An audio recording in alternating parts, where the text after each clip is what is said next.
Septiembre de 1989, Tucson, Arizona. En casa de una pareja de ancianos, alguien llama a la puerta. Un hombre joven les explica que tiene problemas con el coche y les pregunta si puede usar el teléfono. Los sheriff le dejan pasar. Lo que no saben es que ese joven, cuyo nombre es John Nislak, acaba de escaparse de una prisión de mínima seguridad y que dejar entrar a Islak en su casa acabará convirtiéndose en un tremendo error. Mientras estaba al teléfono intentando conseguir un taxi para salir de allí, vio su foto en la televisión. Decían que estaba armado y era peligroso. Eso fue suficiente para que perdiera el control. Se quedó en blanco y pensó que era su vida o la de ellos. Presa del pánico, Islak atacó brutalmente a los sheriff con un atizador y la culata de una pistola, infligiéndoles unas lesiones terribles.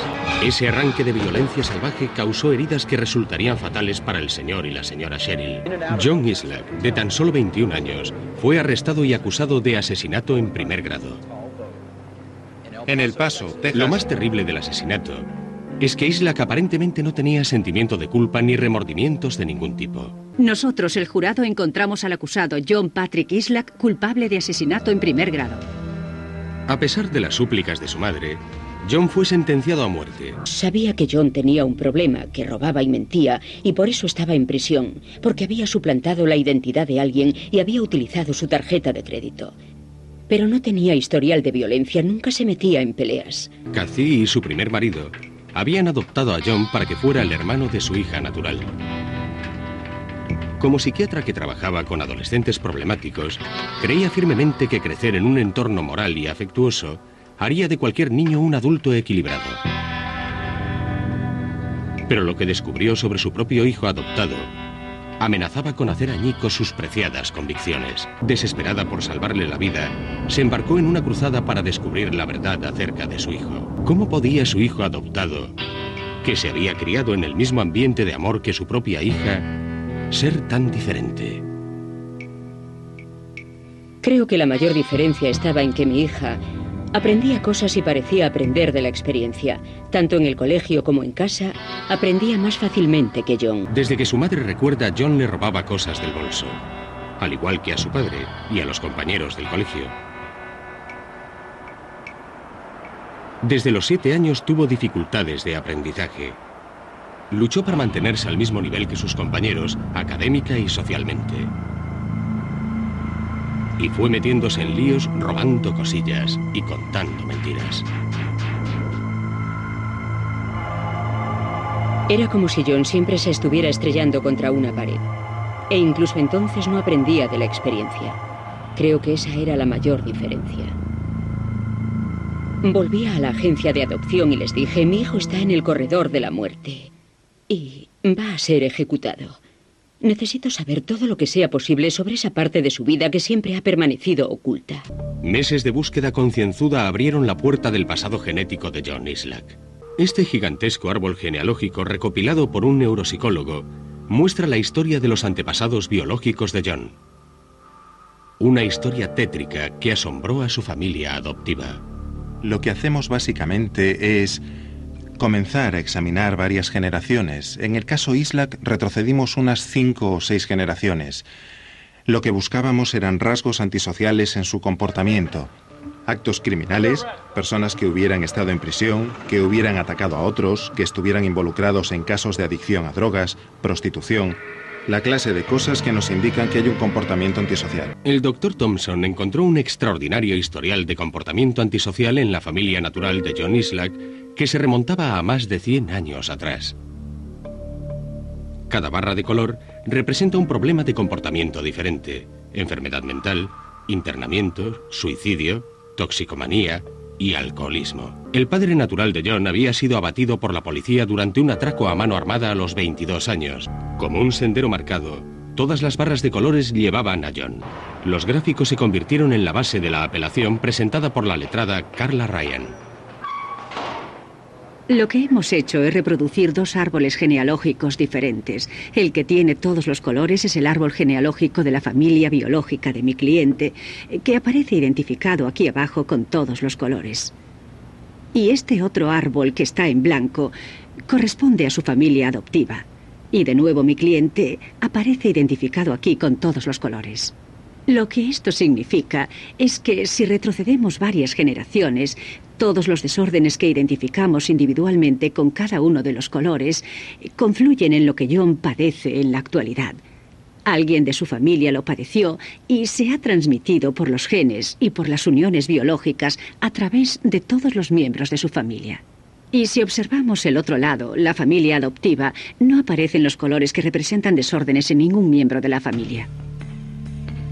A pesar de crecer en una familia que le quería, parece que John llevaba en su interior su herencia biológica antisocial como una bomba de relojería. Repasando su vida, la defensa recuperó una serie de acontecimientos que indicaban peligro futuro. Los datos recogidos de su infancia mostraban una reiteración de robos, mentiras y problemas. Su familia intentó conseguir ayuda para John, pero parece que él no se podía ayudar a sí mismo. Cuando asesinó a los Sherrill, ¿triunfó finalmente la naturaleza sobre la educación? No puedo expresar nada. Me miro y lo único que puedo ver es a mí mismo actuando. Es como... No aprende de la experiencia. Se trata de alguien que no tiene lo que yo denominaría ansiedad anticipatoria, como tenemos la mayoría de nosotros. Si pensamos en hacer algo ilegal o ligeramente peligroso, nuestra presión sanguínea aumenta, al igual que nuestras pulsaciones y nuestra respiración. Islak funciona básicamente en el aquí y ahora, sin demasiada relación con lo que ha hecho en el pasado o con las consecuencias futuras de sus actos. 6 años después de que John Islak fuese condenado a muerte, el Tribunal Supremo de Arizona estudió las nuevas pruebas y cambió la sentencia de muerte por la de cadena perpetua. Por primera vez en la historia de los Estados Unidos, un tribunal aceptó que los genes del acusado desempeñaron un papel fundamental en su comportamiento criminal. Pero historias como la de John Islak, ¿significan acaso que estamos indefensos ante nuestros genes? ¿Condenados a seguir un programa genético sin que importe cómo nos criamos ni lo que aprendemos? Su historia muestra indiscutiblemente el poder de nuestros genes. Pero como todo en la vida, es un poco más complicado. La madre de John bebía mucho cuando estaba embarazada de él, hasta el punto de perder el conocimiento, o incluso de tener que ser hospitalizada. John Islak no solo estaba condicionado por una herencia genética pobre, sino que también padeció síndrome alcohólico fetal, una enfermedad que causa daños cerebrales permanentes. Las personas que nacen con SAF tienen mala memoria y poco juicio. Actúan impulsivamente y no aprenden de la experiencia. Las investigaciones sobre el síndrome alcohólico fetal muestran que retarda el crecimiento del cerebro en el útero. Después de su nacimiento, las víctimas del SAF tienen problemas para controlar su comportamiento. ¿Fueron sus genes criminales o la mala alimentación que le proporcionó una madre bebedora lo que convirtió a John Islak en un asesino? Quizás la respuesta sea una suma de ambas cosas. Los trabajos del neurobiólogo Antonio Damasio revelan que existe una conexión entre daños cerebrales y conducta antisocial. En un estudio reciente hemos evaluado algo que hemos estado estudiando durante muchos años, y es cómo los diferentes componentes del cerebro, especialmente en el córtex prefrontal, están relacionados con el comportamiento social adecuado y, en algunos casos, la parte de comportamiento social que podemos describir como comportamiento ético o comportamiento moral. Las investigaciones del Dr. Damasio nos muestran que nuestro cerebro tiene zonas específicas que inciden en nuestro comportamiento. Y esas zonas pueden dañarse. Los criminales nacen y se hacen. Las pruebas proceden de los escáneres cerebrales practicados a los delincuentes juveniles que sufrieron daños cerebrales durante los primeros meses de vida. En ambos casos, el córtex prefrontal fue el que sufrió los daños, la zona que se encuentra tras las cuencas de los ojos y sobre el puente de la nariz. Al igual que John Islak, estas personas y otras como ellos tienen tendencia al robo, ignoran las amenazas de castigo, tienen problemas para hacer amigos y no muestran señales de remordimiento por sus acciones. Los genes de John Islak, combinados con el síndrome alcohólico fetal, desencadenaron una situación terrible. La naturaleza y la alimentación conspiraron para marcar su trágico destino. Los genes son flexibles. Los genes influyen en las cosas, pero no las predeterminan. Los genes actúan y dejan de actuar en el transcurso de la vida. Los acontecimientos que suceden en nuestras vidas conectan y desconectan sutilmente nuestras tendencias genéticas.